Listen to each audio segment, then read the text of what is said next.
अस्सलाम वालेकुम क्लास, कैसे हैं आप लोग? खैरियत से हैं? क्लास हमारा चैप्टर नंबर 6 स्टार्ट था, बल्कि अब तो स्टार्ट नहीं, अब तुम ये कहेंगे कि एंड पे आ गया। पर ये करीम्स है और इसके बाद हमारा क्लास टॉपिक रह जाएगा पेज।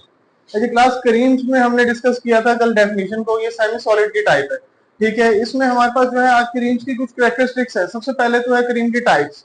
हम इसमें हमारे पास दो तरह की टाइप्स होती है, water in oil and oil in water. Water in oil क्या होती है? यानी कि ऑयल ज्यादा है, वाटर उसके अंदर है, वाटर इन ऑयल, ठीक है। तो ये किस में आ जाएगी हमारे पास? ये आ जाएगी कोल्ड करीम में। अच्छा, इसके बाद हमारे पास सेकंड टाइप है oil in water. Oil in water से मतलब ये है कि वाटर हमारे पास ज्यादा है और इसके अंदर हमारे पास जो ऑयल है वो कम है, यानी कि ये हमारी वैनिशिंग करीम में आ जाएगा, यानी कि जिसको हम एक्वस प्रिपरेशन भी कहते हैं, यानी कि एक्वस करीम है। और ये करीम बेसिकली जो हमने कल डिस्कस किया था नॉन ग्रीजी होती है। इसके अलावा इसकी कुछ और टाइप्स में कैरेक्टरिस्टिक्स में आ जाती हैं, मेडिकेटेड है और नॉन मेडिकेटेड है। टाइप्स हमने डिस्कस कर ली, वाटर इन ऑयल में कोल्ड करीम्स आ गई और ऑयल इन वाटर में वेनिशिंग करीम्स आ गई। ये इसकी दो टाइप्स हैं, इंपॉर्टेंट टाइप्स हैं।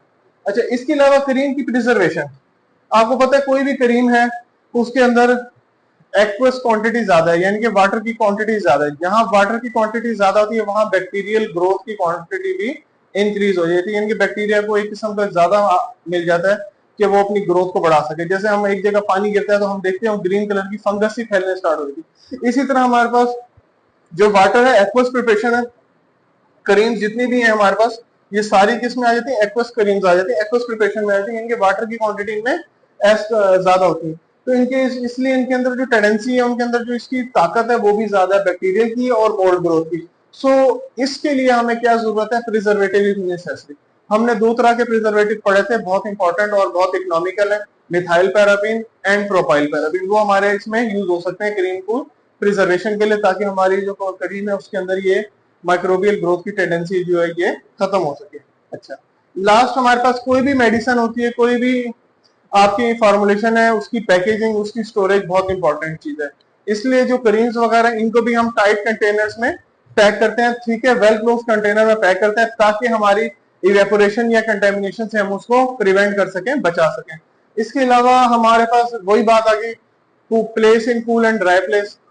इसमें हम एक और बात भी लिख सकते हैं लेबल में जब हम इसका बनाते हैं, external use only.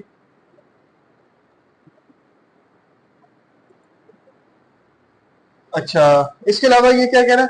Supplied well close container prevent from evaporation and contamination. ठीक है, एक तो हम इसको सप्लाई किस में करेंगे? क्लोज कंटेनर में करेंगे, इसलिए हम इसको इवेपोरेशन और कंटेमिनेशन से बचा सकते हैं जब हमारा ये क्लोज कंटेनर होगा। ठीक है, school in cool and dry place. इसके अलावा हमारी जितनी भी फॉर्मुलेशन है इसको हमने ठंडक में रखना होता है, ताकि हमारी करीम्स क्योंकि एक्वस प्रिपरेशन की बनी हुई है या ऑयल नेचर होती है, तो हमें इसको ठंडे जगह में या कूल या ड्राई प्लेस में रखना होता है। कोलेप्सिबल ट्यूब्स हमने डिस्कस किया था, जो करीम्स वगैरह होती है ना, इनको हम ये ऑर्नामेंट्स होती है, इनको हम कोलेप्सिबल ट्यूब्स में डालते हैं। एल्यूमिनियम ट्यूब्स में स्ट्रिक्टली प्रोहिबिटेड। ठीक है, तो क्लास भी हमारे पास इसकी स्टोरेज कंडीशंस हो गई कि कंटेनर हमें वेल क्लोज लेना है, इसके अलावा dry place, cool and dry place में रखना है।